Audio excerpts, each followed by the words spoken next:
Good morning, friends, and happy November. Thank you for watching another one of my videos.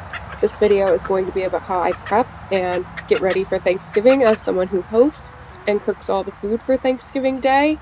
Any questions, leave them in the comments and let's get to it.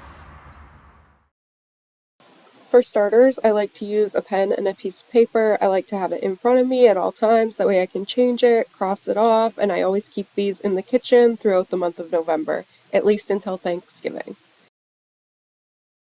Okay, let's start off with the menu. So every year I plan to cook for between 8 to 10 people. I start off by making 6 groups of 2, 1, 2, 1, 2, 1, 2, and so on down the line of the paper.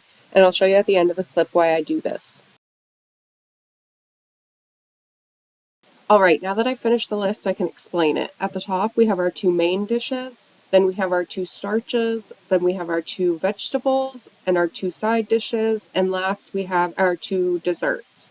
After that, I do Thanksgiving Day staples like gravy, cranberry sauce, and rolls. If you're cooking for more people, you can always add a third line to each of these categories. That way you have 3 sides, 3 main dishes, and so on. I'm just going in and writing where all the ingredients are that we currently have for each dish and what things can be prepped for each dish ahead of time. For example, for the stuffing, we need 3 loaves of sourdough bread prepped ahead of time so we can make fresh stuffing. We have a lot of the ingredients for some of these dishes. For example, for peas, we pulled a bunch of peas and shelled them in another video earlier this summer. We also have carrots that are currently growing in the garden that will need to be pulled and cleaned ahead of time, as well as pumpkin puree in the freezer from all the pumpkins we grew this year, and that'll be perfect for our pumpkin pie.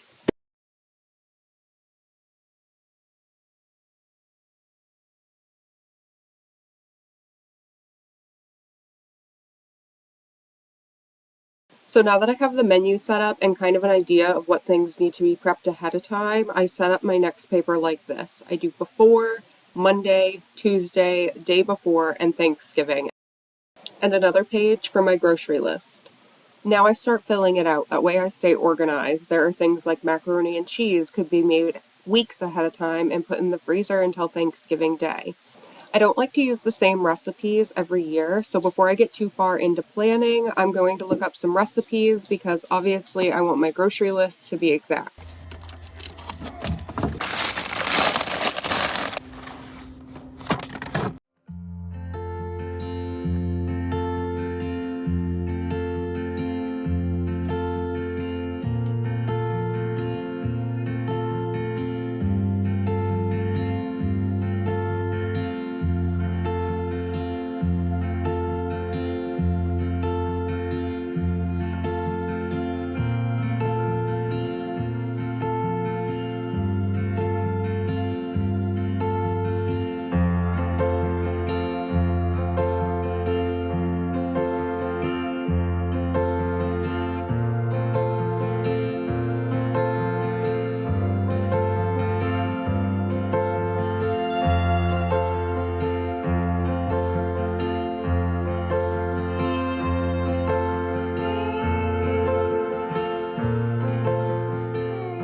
Okay guys, we're at Goodwill and I'm going to stop here to try and get some reusable pans, like casserole dishes and stuff like that, just because we don't have a lot and I don't like to buy the tin ones because they're not reusable, and I figure if I can buy them here for $5 versus buying them new for $25 at Walmart, it saves and we can always reuse. I did get a 6 set of these cute little plates because we needed smaller plates.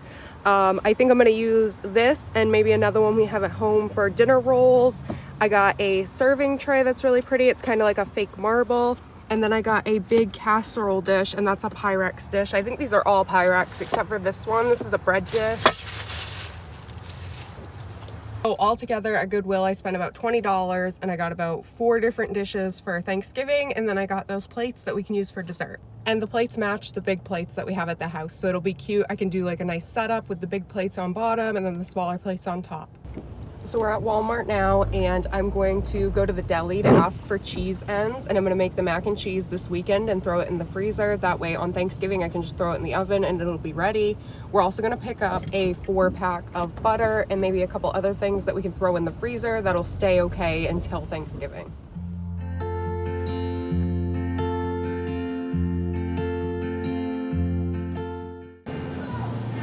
Good, how are you? Do you guys have any cheese ends?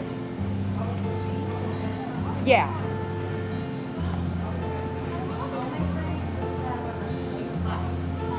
No, like the ends of the cheese for the deli that I can. No, okay, thank you.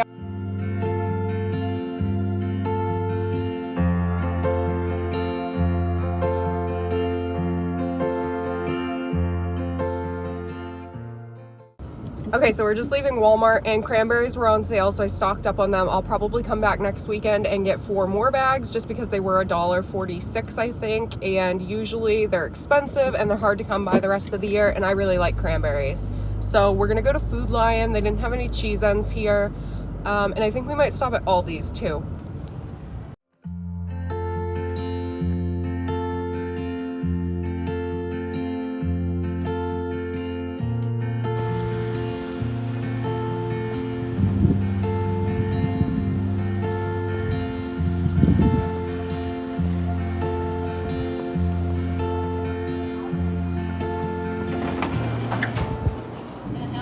Do you guys have any cheese ends? Any what? Cheese ends? Cheese ends? Yeah. No.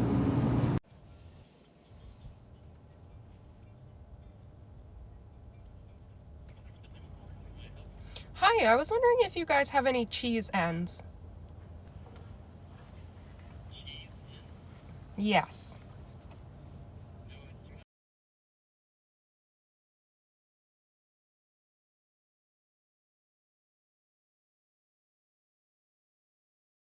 Okay, so normally when I make mac and cheese, I use cheese ends. And in New England, when you go to the grocery store, you can ask the deli, hey, do you guys have any cheese ends? And they give you a bag of basically all the ends of the deli cheese that they use that would otherwise be thrown away. In the South, they do not give a crap about throwing stuff away. So all of these places that I've called and gone to that have a deli, that use cheese, they throw all these ends away. So they could be profiting off this. They could be donating this. They could be using it, and it's just going to waste and going in the trash. So I can't find any cheese ends for my mac and cheese recipe.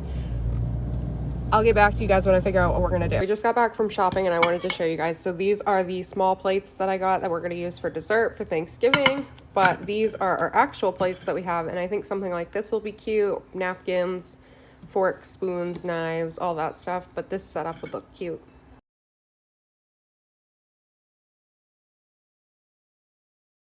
Hey guys, it's the next day and I'm getting ready to make the mac and cheese. Unfortunately, we did not find cheese ends, but I did send my husband to get 4 of these. They were $1.50 a piece. We have Munster, Gouda, Swiss, and a mild cheddar, and I'm gonna add those to the mac and cheese. I'm gonna be using the large glass Pyrex casserole dish that I got at Goodwill the other day. I just cleaned it,